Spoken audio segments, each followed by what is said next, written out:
Welcome to sunny Winter Haven, Florida. I'm Lane Dawg Bowers, and I want you to realize you are greatly blessed, highly favored, and deeply loved.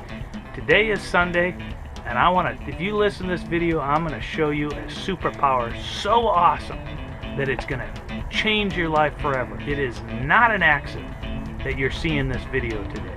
I'm going to encourage you to listen to this because this is short but amazingly powerful. I want to read you Psalms 127, 1 and 2. Except the Lord builds the house, they labor in vain who build it. Except the Lord keeps the city, the watchman wakes, but in vain. It is vain for you to rise up early, to take rest late, to eat the bread of anxious toil. For he gives to his beloved in sleep. Now that's an awesome verse, and I want to pick something out of there to tell you. Listen, if you feel that unless you personally work your butt off, you will not get to where you need in life, that is a mistake. As a Christian, as someone who's got Jesus in their life, we have a superpower that's much greater than what the world has. The world tells you, don't just stand there, do something. God's telling you today, don't just do something, stand there. And one of my favorite verses, now stand therefore and see this great thing that the Lord will do before your eyes. You know, rest is something that the Bible tells us we have to labor to enter into. Does that mean like sleep, laying on a couch and watching football? No.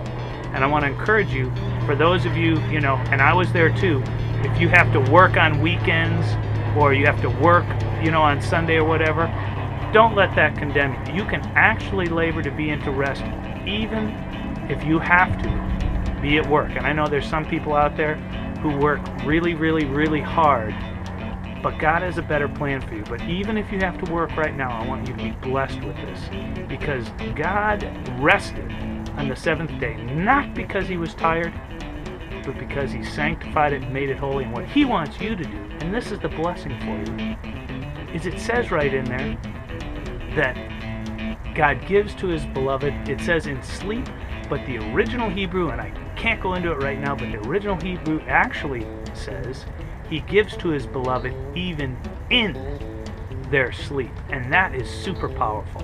That's something that I remind my children, my wife, and myself every single day and night before we go to bed. God gives to his beloved even in their sleep.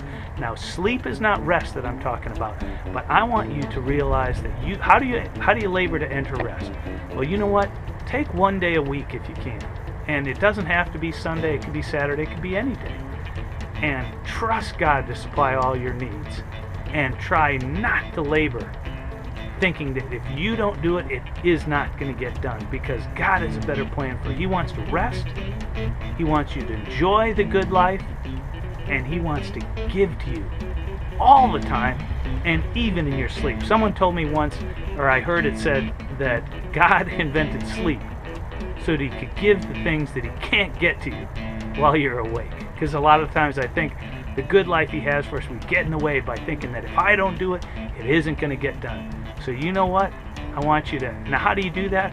Take a verse like this verse, or any verse, memorize it. God gives to his beloved even in their sleep. And then you can go through it and meditate on it by thinking of it in different ways, emphasizing one word as you go through it, and then come back and emphasize a different word and see how that meaning changes for you. That's how you meditate. That's how you have good success. God bless you. Labor. There's one thing he wants us to labor to do, and enter into that rest. God bless you, and expect a miracle.